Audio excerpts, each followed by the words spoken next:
ഇങ്ങനെ നമ്മുടെ വരുമാനം കുറയുന്നു. ഇങ്ങനെ വരുമാനം എല്ലാം കുറയുന്ന ഒരു ഘട്ടത്തിൽ എങ്ങനെയാണ് മുന്നോട്ട് പോകാൻ പറ്റുക എന്നുള്ളതാണ്. അവിടെയാണ് നമ്മുടെ വിഴിഞ്ഞം പോലുള്ള വലിയ പദ്ധതികൾ വരുന്നതിൻ്റെ ഭാഗമായിട്ട് പതിനായിരക്കണക്കിന് ആൾക്ക് ജോലി കിട്ടുന്ന ലക്ഷക്കണക്കിന് കോടി രൂപ നിക്ഷേപം വരുന്ന പദ്ധതിയാണ്. ഞാൻ ഇതിനകത്ത് പറഞ്ഞ അടുത്ത 3 വർഷത്തിനകം ഒരു 3 ലക്ഷം കോടി രൂപയുടെ നിക്ഷേപം വരണം എന്നുള്ള കാര്യം വരും എന്ന് ഞങ്ങൾ പ്രതീക്ഷിക്കുന്നു.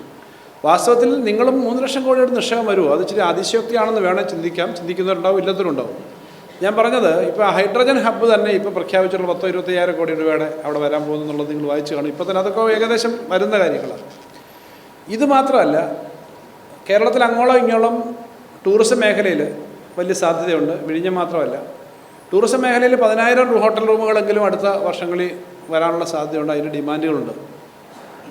വിഴിഞ്ഞത്തിൻ്റെ ഭാഗമായിട്ട് വരുന്നതെന്ന് പറഞ്ഞാൽ അവിടെ ധാരാളം ഡെവലപ്മെൻറ്റ് വരാവുന്നതിനുണ്ട്. അതിപ്പോൾ വിഴിഞ്ഞം നേരത്തെ തന്നെ തുടങ്ങാൻ ആഗ്രഹിച്ചിരുന്നതാണ്. പക്ഷേ തുടങ്ങിയതും ചെയ്തതും ഇടതുപക്ഷ മുന്നണി ഗവൺമെൻറ്റാണ്. ഈ മെയ് മാസത്തിൽ കൊമേഴ്സ്യലി ആദ്യത്തെ ഷിപ്പ് വരും.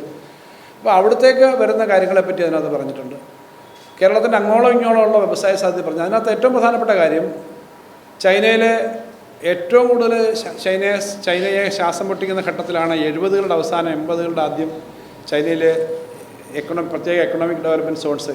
നമ്മുടെ സംസ്ഥാനമാണ്, രാജ്യമല്ല. പക്ഷേ നമുക്ക് വിഴിഞ്ഞം വന്ന പശ്ചാത്തലത്തിൽ അത്തരം ഡെവലപ്മെൻറ്റിന് ഒത്തിരി സാധ്യതയുണ്ട്. ആ സാധ്യതകൾ നമ്മൾ യഥേഷ്ടം നമ്മുടെ പ്രൈവറ്റ് പബ്ലിക് സെക്ടറിലെ ഇൻവെസ്റ്റ്മെൻറ്റൂടെ കൊണ്ടുവന്ന് ചെയ്യാൻ പറ്റുന്ന കുറേ കാര്യങ്ങളെല്ലാം അതിനകത്ത് കാഴ്ചപ്പാടുകൾ പറഞ്ഞിട്ടുണ്ട്. ബാക്കി കുറേ കാഴ്ചപ്പാടുകൾ ഈ ബഡ്ജറ്റിൽ പറഞ്ഞിട്ടുണ്ട്. അപ്പോൾ ഇങ്ങനൊരു സാഹചര്യത്തിൽ നമുക്ക് നല്ലതുപോലെ മുന്നോട്ട് പോകാൻ കഴിയുന്നതിനുള്ള ഡെവലപ്മെൻറ്റ് ഉണ്ടാക്കും എന്നുള്ള കാര്യം പറഞ്ഞിട്ടുണ്ട്.